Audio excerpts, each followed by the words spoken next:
पढ़ाएंगे। केंद्रीय प्रवृत्ति की माप। एक शब्द है केंद्रीय प्रवृत्ति। केंद्रीय प्रवृत्ति का मतलब एक ऐसा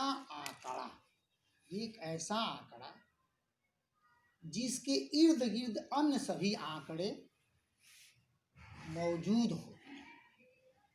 जैसे अगर इस समय 1 2 3 4 5 6 7 8 9 10 11 यहाँ छात्र हैं, तो 11 छात्रों की औसत आयु क्या है? तो ऐसा तो नहीं है कि किसी की 15 साल होगी, किसी की 65 साल होगी, ऐसा तो नहीं है। 15 साल के इर्द गिर्द ही वो केंद्रीय प्रवृत्ति की माप की जब हम गणना करते हैं तो 15 साल के इर्द गिर्द वह आंकड़ा उपस्थित होता है। चाहे तो एक कम हो, 14 साल हो या 16 साल हो, एक कम भी हो सकता है, एक अधिक हो सकता है। तो मानक क्या कहा जाएगा? 15। तो 15 क्या है? वो केंद्रीय प्रवृत्ति की माप है। वो केंद्रीय प्रवृत्ति की माप कैसे निकालेंगे? केंद्रीय प्रवृत्ति की माप केंद्रीय प्रवृत्ति की 3 माप होती है। एक होता है समांतर माध्य। समांतर माध्य, इसकी इंग्लिश भी मैं लिखते जाऊंगा, पहले हिंदी समझ लीजिए। समांतर माध्य। सेकेंड है माध्यिका।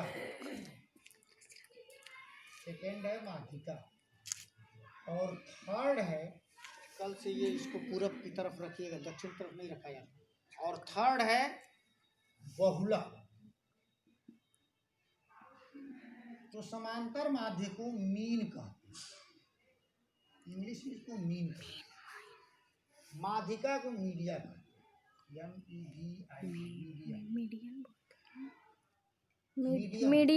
मीडियम। समांतर माध्यिका को मीडियम और बहुलक को मॉड। अब समांतर माध्य कैसे निकालते हैं? एक जनरल फार्मूला है। जैसे मान लीजिए कि 5 बच्चे हैं, 5 बच्चे, इन 5 बच्चों की आयु क्रमशः 5, 6, 7, 4 और 6 है। तो इनका समांतर माध्य क्या होगा? तो इसके लिए क्या करते हैं? एक सूत्र होता है x mean equal to sigma xi upon n। तो यक्स मीन क्या है? यक्स मीन है समांतर माध्य। यक्स मीन समांतर माध्य है। सिग्मा xi प्राप्तांकों का योग है,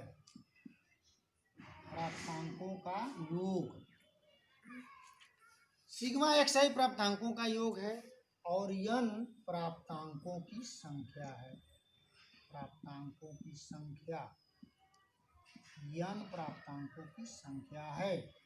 आप यहाँ देख रहे हैं कुल कितने प्राप्तांक हैं? 1 2 3 4 5। इसका मतलब कि प्राप्तांकों की संख्या कुल कितना है? 5। n equal to 5। और प्राप्तांकों का योग सिग्मा xi की हम जब चर्चा करेंगे तो सारे प्राप्तांकों को जोड़ देंगे। 28। 5 6 11, 11 में 7 जोड़ देंगे तो 18, 18 में 4 जोड़ देंगे तो 22, और 22 6 के हो गए 28। यानी sigma xi equal to 28। Sigma xi equal to 28। अब x mean equal to sigma xi upon क्या हो जाएगा? 5 n। तो x mean equal to sigma xi क्या है? तो उतना है 28 और n इक्वल टू क्या है? 5। अब यक्स मीन 28 में आप 5 से डिवीजन कर दें तो 25, ये दशमलव लगा देंगे, 5 छक्के 30। यक्स मीन हो जाएगा आपका 5.6। तो समांतर माध्य समझ में आ गया आपको, ठीक है ना। अब देखिए, अब यहाँ समांतर माध्य को अगर आंकड़े क्या जी सब मिलते हो, हाँ सब ऐसे निकालते हैं। समांतर माध्य कैसे निकालते हैं? समांतर माध्य जो है कि कुल प्राप्तांकों का योग अपवर्तित प्राप्तांकों की संख्या। अब आप ध्यान दीजिएगा कि समांतर माध्य अगर आंकड़े अव्यवस्थित क्रम में, इसको मिटा दें, 2 9 6 8 3 9 5 का समांतर माध्य निकालना होगा। तो पहले आंकड़ों को या तो आरोही क्रम में लिखते हैं, नहीं तो अवरोही क्रम में। तो आंकड़ों को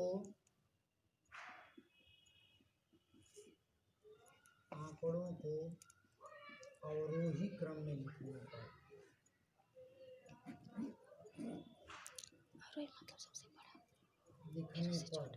तो आप देखते हैं कि सबसे छोटा अंक इसमें 2 है, 2, उसके बाद 3, उसके बाद क्या 5 6 8 एंड 9। ये जो है आंकड़ा जो है आप देखेंगे कि 2 3 5 6 8 9, इसका अर्थ क्या है? अर्थ यह है कि आंकड़े को हमने जब रखा है तो 1 2 3 4 5 6 नंबर है 6, यानी प्राप्तांकों की संख्या कितनी है? 6 और 6 को n इजकल टू 6, प्राप्तांकों की संख्या 6 है, n इजकल टू 6। अब सिग्मा xi को कहते हैं प्राप्तांकों का योग। आई है इंटीजर प्राप्तांकों का योग, तो प्राप्तांकों का योग 2 3 5 5 5 10 और 10 में 6 जोड़ेंगे 16, 24 और 24 में 9 जोड़ देंगे तो 33, इसको जोड़ेंगे तो 33 सिग्मा xi। और तो x mean equal to sigma xi upon n, तो यक्स मीन इजकल टू हो जाएगा 33 अपान 6। अब 33 में 6 का डिवीजन कर देंगे तो ये आपका हो जाएगा, दशमलव लगा देंगे 6 पचे 30, इसका मतलब ये यक्स मीन इजकल टू 5.5। अगर आंकड़े समझ में आ रहा है, 6 जो है, अगर ये अनग्रुप्ड डाटा में यानी आंकड़े अव्यवस्थित हो तो समांतर माध्य से निकाल। अगर आंकड़े अव्यवस्थित क्रम में हो तो माध्यिका कैसे निकालते हैं ये भी देख लीजिए। तब आंकड़े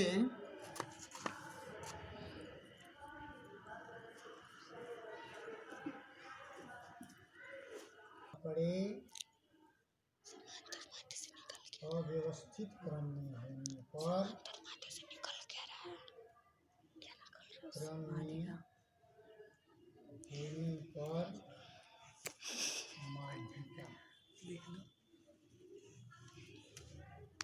माध्यिका भी ठीक समांतर माध्य की तरह केंद्रीय प्रवृत्ति की एक माप है। केंद्रीय प्रवृत्ति की 3 माप, समांतर माध्य, माध्यिका, बहुलक। समांतर माध्य को मीन, मीडियम, माध्यिका को मीडियम और बहुलक को माड का। आंकड़े जैसे अगर माध्यिका निकालना हो 2 3 9 6 8 3, तो पहले आंकड़ों को हम क्या रखेंगे? आंकड़ों को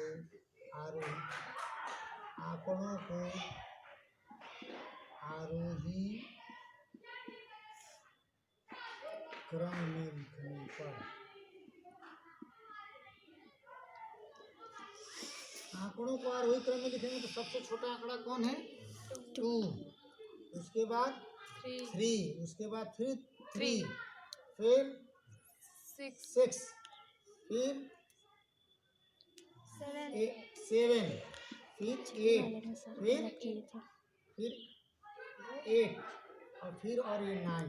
देखो आप देखेंगे सबसे छोटा आंकड़ा 2 है, उसके बाद 3 है, फिर डबल 3, 2 बार 3 लिखा हुआ है तो 2 बार 3 को लिखेंगे, फिर 6 को लिखेंगे, फिर 7 को लिखेंगे, फिर 8 को लिखेंगे, फिर 8 को लिखेंगे, फिर 9 को लिखेंगे।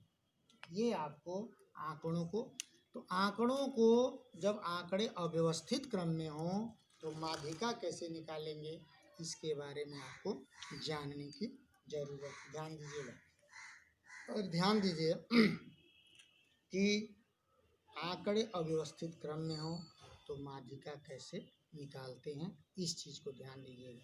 देखो अगर पदों की संख्या सम में हो, पद देखिए, पद गिन लीजिए 1 2 3 4 5 6 7 8, पदों की संख्या किसमें है, सम में। पदों की संख्या सम में है, संख्या सम में है, तो माध्यिका यमी इक्वल टू n/2, वहाँ पद प्लस n/2 बटे 2। अब बताओ पदों की संख्या कितने सम में है, कितने पद हैं, 8। 8/2 वहाँ पद प्लस 8/2 पद प्लस 1/2। 8 में 2 की भाग देंगे तो 4वां पद, 4वां पद प्लस 5वां पद अपान 2, तो 4वां पद आपका है 6 और 5वां पद क्या है 7/2, तो ये हो जाएगा 13/2 यानी 6/2, यानी हो जाएगा आपका 6.5, यानी क्या हो जाएगा 6/5। आंकड़े अव्यवस्थित क्रम में हो तो माध्यिका। अब एक छोटा सा सवाल, शास्त्र थोड़ा सा जवाब दे रहा है। एक सवाल हम बता रहे हैं आपको, बाकी आगे लेक्चर देंगे समांतर मान। CI होता है और यह CI को कहते हैं वर्ग अंतराल, जैसे 0 से 5, 5 से 10, इसको समझाएंगे 10 से 15, 15 से 20, 20 से 25, 25 से 30। जैसे कहने का अर्थ है एक क्लास में 0 से 5 के बीच में अंक प्राप्त करने वाले लड़कों की संख्या 2, तो 2 लिख दिया। उसमें 1 भी हो सकता है, 2 भी हो सकता है, 5 भी हो सकता है। अब 5 की काउंटिंग यहाँ है तो यहाँ 6 से 10 माना जाएगा। क्या माना जाएगा, 6 से 10। अरे 5 की काउंटिंग तो एक ही बार ना होगी, तो इस 5 को यहाँ छोड़, इस 5 को यहाँ छोड़ के 6 माना जाएगा। 10 को छोड़ के यहाँ क्या मानेगा, 11 माना जाएगा। यानी 5/5 का, अरे 0 से 5, फिर 6 से 10, 5 हुआ ना, 5/5 का। इसकी संख्या 3 है, इसकी संख्या 8 है, इसकी संख्या 7 है, इसकी संख्या 2 है, इसकी संख्या 3 है। आप तो समझ लीजिएगा, अभी सवाल देंगे लगाने के लिए इस पर। अब देखो एक निकालते हैं मध्यमान बिंदु।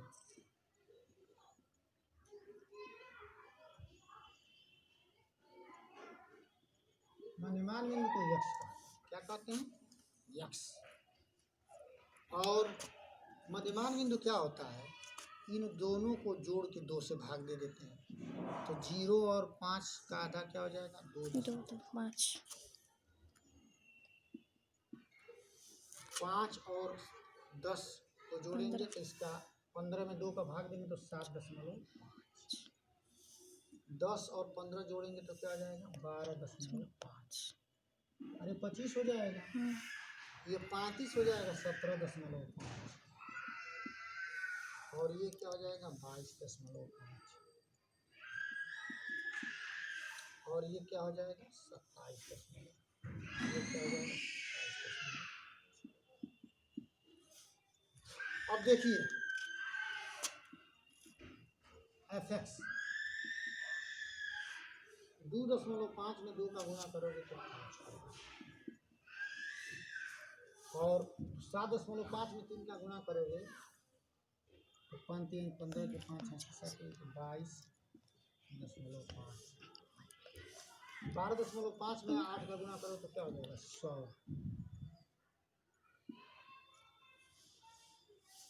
17.7 में 7 पचे 35, 5 हासिल 3, और 17 सत्ते 119, 122,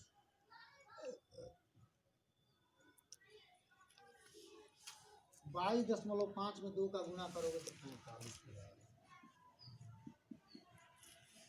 और 27.5 में गुणा करो 3 पचे 15 के 5 हासिल 1, 27 3 81, 82, सिग्मा एफ एक्स जोड़ लीजिए, किनारे जोड़ के बताओ तो।